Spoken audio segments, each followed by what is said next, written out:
دن ریاست تلنگانہ کے لیے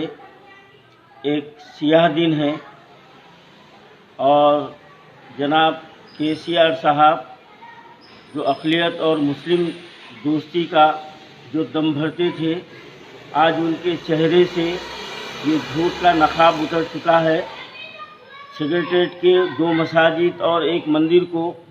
جو مسمار کیا گیا ہے، آل انڈیا صوفی علماء کونسل 1 سال پہلے اس بات کا اعلان کیا تھا کہ جس وقت ایک خانہ مسجد امبرپیٹ شہید کی گئی تھی،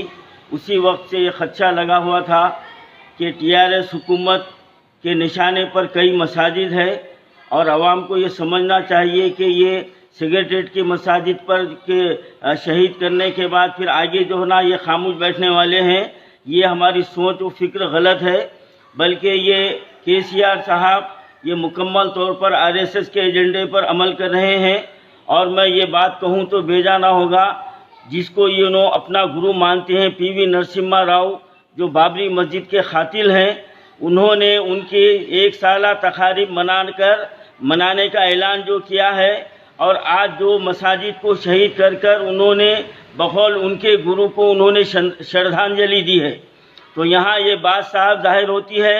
کہ جو سوچ PV نرسمہا راؤ کی تھی اور جو سوچ RSS کی ہے، وہی سوچ ہمارے KCR صاحب کی ہے۔ لیکن KCR صاحب کو یہ بھی ذہن نشین رکھنا چاہیے کہ آج PV نرسمہا راؤ کے خاندان کو کوئی پوچھنے والا نہیں ہے، اور یہ بات جو ہے نا آپ پر بھی آنے والی ہے۔ اب میں جناب محمود علی صاحب اور جناب محمد سلیم صاحب سے کہتا ہوں کہ اگر آپ لوگوں میں تھوڑی سی حمیت اور غیرت اور رائی کے دانے کے برابر اگر ایمان ہے، تو آپ جو ہے نا اس TRS سرکار کے دامن کو چھوڑ کر فوری طور پر آپ لوگ استعفیٰ دے دیں۔ خاص طور پر میں سلیم صاحب سے کہتا ہوں کہ یہ مکمل ذمہ داری آپ کے اوپر ہے، کیونکہ آپ وقف بورڈ کے چیئرمین ہیں، اور آپ کے علم میں لائے بغیر جو ہے نا یہ مساجد شہید نہیں کی جا سکتی، اور آپ نے مسلمانوں کو دھوکے میں رکھا ہے۔ یہ شہر کی 3ری مسجد ہے، جو پہلی ایک خانہ مسجد کو شہید کیا گیا تھا، اب یہ 2 مسجد ہے، نہ معلوم آگے اور کتنے مساجد TRS سرکار کا نشانہ بنیں گے۔ تو میں تمام مسلمانوں سے اپیل کرتا ہوں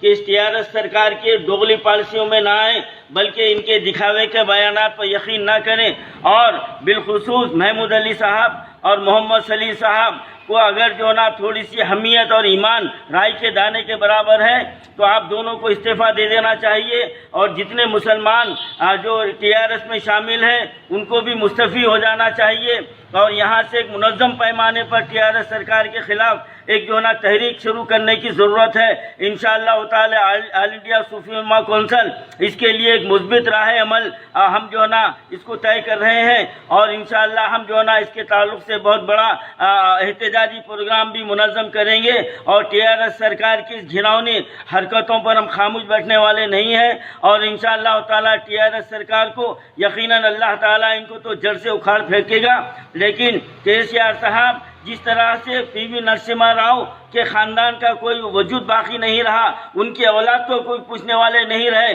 آپ کے ساتھ بھی یہی معاملہ ہونے والا ہے۔ اور ہمارے محمود علی صاحب اور ہمارے یوسف صاحب، ہمارے سلیم صاحب، آپ بھی ذہن نشین رکھ لیجئے کہ آپ کے ساتھ بھی جو ہونے والا ہے آپ سوچ نہیں سکتے۔ اگر آپ ابھی بھی وقت ہے، فوری طور پر آپ اپنے عہدے سے استعفیٰ دے دیجئے، اور محمود علی صاحب آپ جو KCR صاحب کے ہاتھاں چومتے ہیں، پیٹ میں منڈی ڈالتے ہیں، آپ اگر واقعی ایمان کے دائرے میں ہیں تو آپ کو فوری KCR سے دور ہو جانا چاہیے۔ اللہ کے گھر کی شہادت ایک مسلمان کے لیے سب سے بڑی جو ہے نا تکلیف ہوتی ہے۔ اگر ابھی بھی آپ کو تکلیف نہیں آئی تو پھر آپ کا ایمان کا اللہ ہی حافظ ہے، اور میں یہ امید رکھتا ہوں کہ اللہ تعالیٰ آپ لوگوں کا خاتمہ خطۂ ایمان پر نہیں کرے گا۔ اور میں تمام مسلمانوں سے اپیل کرتا ہوں کہ اس کے لیے اب تحریک کے لیے مستعد ہو جائیے، اور KCR حکومت اور TRS حکومت کے خلاف ہم کو منظم پیمانے پر ہم کو تحریک چلانے کی ضرورت ہے، اور آل انڈیا صوفی علماء کونسل اس کے لیے انشاءاللہ کام شروع کر دی گئی ہے۔